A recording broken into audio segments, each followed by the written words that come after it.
আজকে ভিডিওতে রায়মার্টিন প্রশ্নবিদরা 2024-এর ষষ্ঠ শ্রেণীর বাংলা বিষয়ে প্রথম পর্যায়ক্রমিক মূল্যায়নে যে 6 নম্বর প্রশ্ন সেটি রয়েছে, অর্থাৎ গোরাবাজার আইসি ইনস্টিটিউশন এই বিদ্যালয়ের সমস্ত প্রশ্নের উত্তরগুলি করব। তার আগে তোমরা কেউ যদি আমার চ্যানেলে নতুন হয়ে থাকো তাহলে চ্যানেলটি অবশ্যই সাবস্ক্রাইব করে নেবে। একের এটা আছে নিচের প্রশ্নগুলির একটি বাক্যে উত্তর দাও। একের এক আছে মনকে কে ভালো করে, মনকে ভালো করে রোদ্দুর।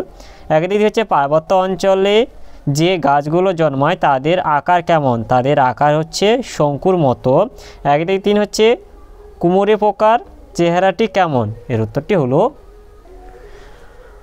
কুমোরে পোকা দেহ লিগলিকে সরু, এদের সমগ্র শরীরটি আগাগোড়া মিশমিশে কালো, কেবল বোঁটার মতো মাঝের অংশটি হলুদ রঙের। এরপরে 1-4 হচ্ছে যেতে পারি কিন্তু কেন যাব, কাব্যগ্রন্থটি কে লিখেছেন, এটি হচ্ছে শক্তি চট্টোপাধ্যায় লিখেছেন। 1-5 হচ্ছে পাইন গাছ একা দাঁড়িয়ে কি করে, এর উত্তরটি হলো পাইন গাছ একা দাঁড়িয়ে দিনরাত দুলে দুলে স্বপ্ন দেখে। এরপর 1-6 হচ্ছে কুমোরে পোকা কী দিয়ে বাসা বানায়, কুমোরে পোকা ভিজে মাটি অর্থাৎ নরম কাদা মাটি দিয়ে বাসা বানায়।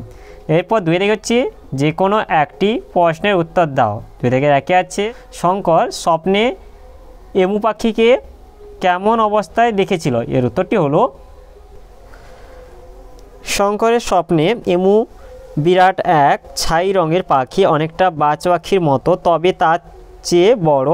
সেই পাখি ঘোল পুকুরে বড় দিঘির পাড়ে সবেদা গাছে ডালে এসে বসেছিল। তাকে দেখে কাকের দল চিৎকার করছিল আর সে উড়ে যেতে ডানায় বাতাস কাটার শব্দ হচ্ছিল। এরপরে 2 হচ্ছে ঘোড়ার ডাককে কি বলে, ঘোড়ার ডাককে হ্রেসা বলে।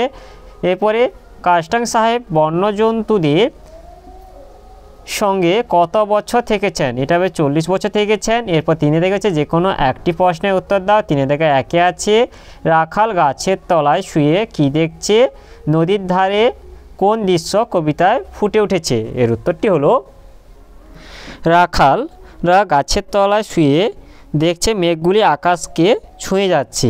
আর নদীর ধারে হচ্ছে নদীর ধারে শুকনো খড়ের আঁটি বোঝাই একটি বড় নৌকা বাঁধা রয়েছে, এই দৃশ্যটি কবিতায় ফুটে উঠেছে। এরপরে 3 হচ্ছে ঘাসফড়িংয়ের সঙ্গে কবির আলাপ হওয়ার দিনটি কেমন ছিল, ঘাসফড়িং কীভাবে খেলা দেখায়। ঘাসফড়িংয়ের সঙ্গে কবির আলাপ হওয়ার দিনটি ছিল এক ঝিরঝিরে বৃষ্টির দিন, ঘাসফড়িং সবুজ মাথা তুলে খেলা দেখায়। এরপর 4 হচ্ছে নিম্নলিখিত প্রশ্নগুলির উত্তর দাও, যে কোনো 3টি। 4-1 আছে বিসর্গ সন্ধির ফলে বিসর্গটি র এবং ওতে রূপান্তরিত হচ্ছে এমন একটি করে উদাহরণ দাও, যেমন হচ্ছে অন্তযুক্ত আত্মা, এটা হচ্ছে অন্তরাত্মা। আর হচ্ছে ছন্দযুক্ত বদ্ধ, এটা হবে ছন্দবদ্ধ। এরপর হচ্ছে 4-2 হচ্ছে নীরব শব্দের সন্ধি বিচ্ছেদ হলো নিযুক্ত রব, এটা হবে। এরপরে হচ্ছে 4-3 হচ্ছে প্রাতরাস শব্দের সন্ধি বিচ্ছেদ হলো এই যে প্রাতযুক্ত আস। এরপরে 4-4 হচ্ছে সন্ধি বিচ্ছেদ করো অধমুখ, এটা হচ্ছে অধযুক্ত মুখ অধমুখ। এরপরে 5 হচ্ছে নিম্নলিখিত প্রশ্নগুলির উত্তর দাও, যে কোনো 2টি। 5-1 আছে কই হিসেবটা হলো কে কাকে এ কথা জিজ্ঞাসা করেছিল, এ কথা বুড়ো দাঁড় কাককে জিজ্ঞাসা করেছিল। 5-2 হচ্ছে এ তো হামেশাই হচ্ছে, হামেশাই কি হচ্ছে, হামেশাই হচ্ছে একটা ডিম থেকে দিব্যি একটা প্যাঁক পেকে হাঁস হচ্ছে। এরপর 5-3 হচ্ছে বেড়ালকে আর কি কি নামে ডাকা যেতে পারে বলে গল্পে বলা হয়েছে, চন্দ্রবিন্দু ও চশমা নামে।